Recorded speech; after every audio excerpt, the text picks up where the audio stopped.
Mojang have been cooking once again, and they are delivering some amazing stuff to the game. And as a matter of fact, they've been doing that for the past 2 years. This is a timeline with all of Minecraft's updates since 2009, and you can see that early on, we were getting quite a lot of updates in the matter of 1 year, but then at some point after 2014, those kind of became rare, especially during 2015, where we practically got no updates. And then in 2016 we did get, I guess, 3 big updates, but once again 2017 and 2018 only saw 1 big update in a year. And then we arrive at the present day, 2024 and 2025, which are the 2 years with the biggest amount of updates that we have gotten in a really long time. I think that that is just absolutely incredible, because this means that anytime you feel like having a 2-week Minecraft phase, you always get new things. And that was actually my experience in this last year. I did actually take a couple breaks from Minecraft throughout the last couple months, and every time that I came back, there was something new already added in, or something new that was being planned to be added in at some point. Meaning that there was always fresh new content for me to explore or learn about.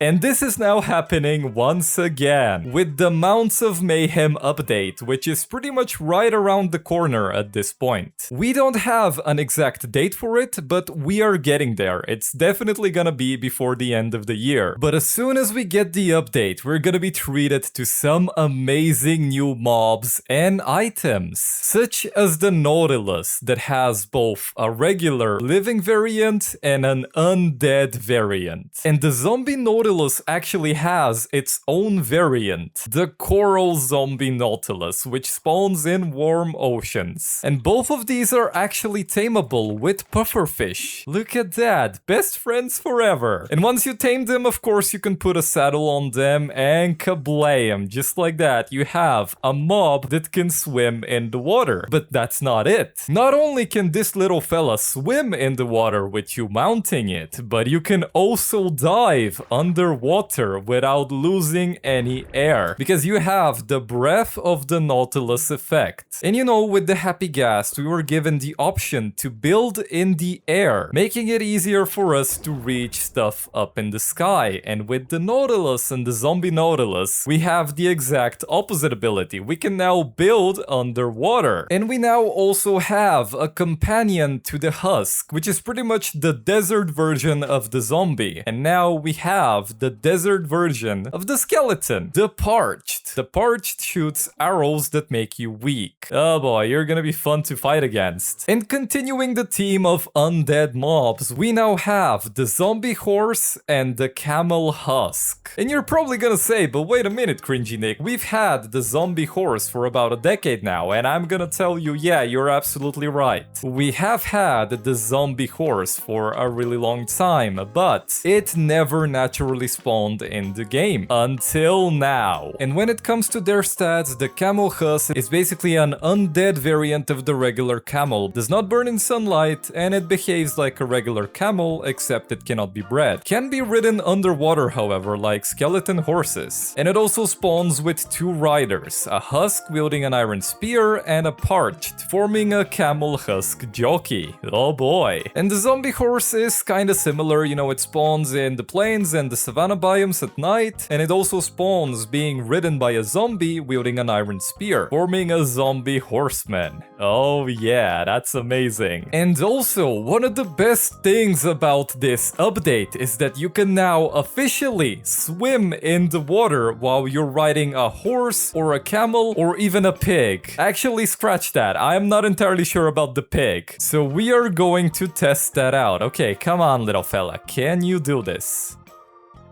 Oh, I guess you cannot. But yes, this is absolutely amazing. I've been waiting for this to be added to the game ever since horses were released. And look at how fast they actually swim through the water. Oh my god. This is absolutely game-changing. And speaking of game-changing things, you also get a brand new horse armor made out of netherite. And this is how it looks on a horse. Oh my god. Yep, I think it's official. I'm going to spend all of my netherite in order to equip all of my horses with netherite armor in my hardcore world. And another game-changing thing being added to this update is a brand new item known as the spear. And it's actually insanely easy to craft. And oh boy, this is how it looks like when you equip it and take a look at yourself from the third-person view. It's kind of weird actually. Why is my arm floating like that? I'll tell you why. Because you can actually use it to lunge. Now, I'm not entirely sure how this works, by the way. This is my first time doing it. Oh, why did it fall down like that? I think I need to go in survival mode. There we go. So now, if I understand this correctly, I just do this and I start running and...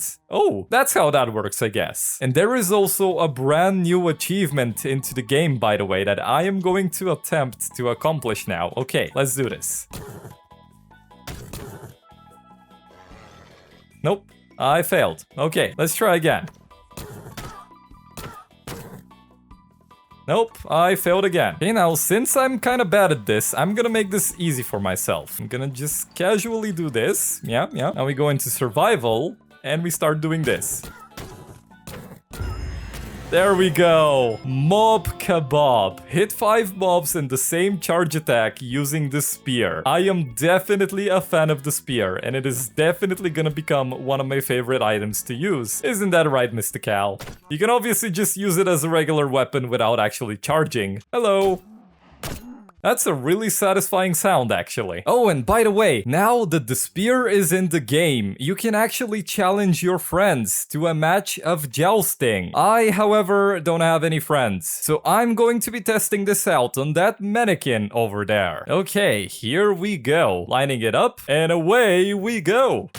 Okay, it works. I guess it's a little bit more underwhelming than I imagined, or I guess not. I mean, it's cool. And that's not all. We actually have a lunge enchantment for the spear. I guess it just increases the damage that you do with the lunge. Yep, that kind of makes sense, considering that I just one-shot the cow. And not only that, but if you have an elytra equipped, you can actually use this in your attack, like so. Oh boy. And also, by the looks of things, the faster you're going, the more damage you deal, which is pretty much the same mechanic that the mace uses. So look at that, we have another weapon. Oh, okay. Well, I think I just discovered what the lunge enchantment does. Yep. Oh boy. So the lunge enchantment actually affects your left click, not your right click when you're charging like this. And oh my god, this is absolutely incredible. I don't think we've ever had anything like this in the game before. Oh, and also we have a brand new menu screen panorama, but this is unlike any other menu screen panorama that we've had before. And the reason for that is that this is the first menu panorama that we have where it is nighttime. And oh boy, look at that. That's the zombie and the zombie horse. And the zombie is wielding the brand new spear. And of course, there is also a ton of technical changes to the game, but I'm not really good with the technical stuff, so I'm just gonna skip them, and in case you're interested in any of that, you can go and read about it by yourself. I know that there is supposedly performance updates and also changes to how the sunrise and sunset look, I think, or the weather, or the fog. I'm not entirely sure. I honestly cannot tell looking at this. And now I'm just gonna ride this pig.